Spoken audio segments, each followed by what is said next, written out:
So thanks for joining us today. Here's the gear. First mic pre-up is Universal Audio M610. Wonderful on acoustic guitars, wonderful on electric guitars when it's like retro-y or even just great rock and roll. I really love it for bass, acoustic guitars, electric guitars. Let's move on.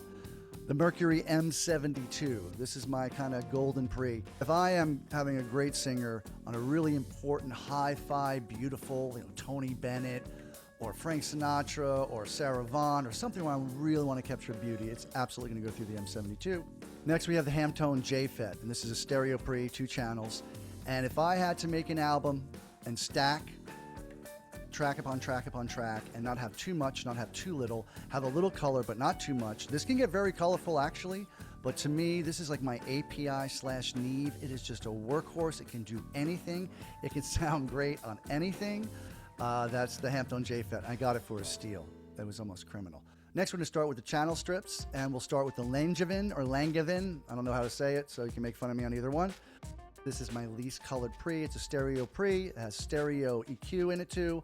And the limiters are really the star here. They rival my LA3A that we're going to talk about in a little bit.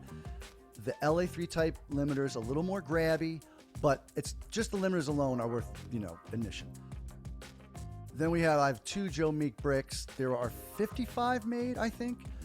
JJP might still have 5 or 6 of them, which is insane. And that's where I heard it from. And I have 2, don't know how I did that, here they are. Next to the Mercury M72, it's the biggest pre I've ever heard, and I was not expecting that at all. I got it because I wanted some kind of colored thing for maybe drums, overheads. It had the built-in compressor, it's a channel strip, that's the famous Meek compressor, and I didn't realize what I was getting. And I have 2 of them, and I thank God every day. And then here's my favorite tracking compressor of all time.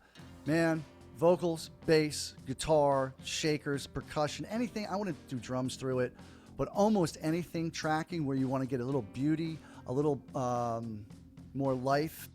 Hairball Audio, 1176 Blue Stripe clone. I don't use this a lot except for this mic right here, my SM7B Shure, through the Mercury or the Hamtone JFET into the 1176 Blue Stripe for rock vocals all day long. That's what I essentially use it for, is rock vocals. I'm trying to think once in a blue moon for bass, but I don't like the 76 on bass. A lot of people do. I do not. This is the Joe Meek SD2 1.05. This is the original White Whale, man. I don't know how many of these are made. I will tell you this. I got it for a steal. The meters don't work. I have no idea what's going on, but the sound of this thing on bass is crazy. It's killer on guitars as well. I haven't even used it on drums, and that's kind of what it's known for. So, man, it is kind of a one-trick pony, but that pony rides fast. Only used them a little while. I've only had them for a handful of months, but they'll be kick and snare all day long. I've used them on electric guitars, and I usually use an LA3A for that, and I could interchange them. And this, look them up. Next up, there's a Retro Instruments Revolver Varimu. It's a 3D sonic magic machine. Gain reduction, no gain reduction, lots of gain reduction. There's a fast attack if you need it, which is not usual for a lot of Varimus. Incredible, so glad I have it. Next up here, the A Designs Hammer Stereo Tube EQ. Again, I use this along with the Varimu, and essentially I just use this as a finishing tool, and it's gorgeous. The 12K, people know, is incredible. The mids, it's mainly subtractive there, so it's okay, and the lows are pretty good, but it's really known for the 12K, and that kind of shimmer along with the tubes from the Varimu, and then what do we go from? Then we go into the 2 Neve 542s, tape emulators. When you go to 15 and it takes off a little fidelity, I don't think it even does, but it just blooms in the low mid, never be without it. I would pay $20,000 for those. I don't have that kind of money. All right, let's go into the microphones. We have 2 Blue Kiwi originals. I think it's 55 and 73 serial numbers. I could be wrong, but it's right around there. Really close. The Latvian versions, they're gorgeous. They're basically Blues answer to the U87, the older ones.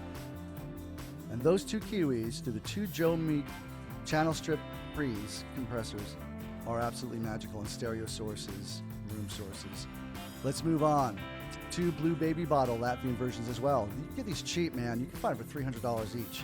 And they're not hi-fi. They're almost like a 57 as a condenser / ribbon. Best way I can describe it. I love them for retro, woody, not hi-fi sound.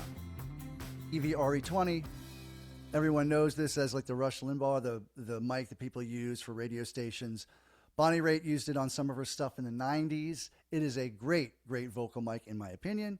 It's also great on kick drum, electric guitars, snare, toms, anything. Same thing with this puppy right here, one of my top 3 favorite mics of all time, the Shure SM7B. Vocals, kick drum, snare, electric guitars, anything. Incredibly big sounding. Not super hi-fi, but man, for 90% of the stuff, it sounds incredible in my opinion. SM57, you know it. Snare drum, guitar amps, anything, nails, furniture, Neumann M49. And when I tell you, and in my opinion, for me, it is the most beautiful sounding microphone. We can say the biggest, the most resolution, the baddest, the fattest, whatever. For beauty and remarkable understated beauty, that the more you hear it, the more your ear likes it. It's a fact. Contact us for original music, production, consultation, whatever it is. Let's go. Let's make some music. Have a great day.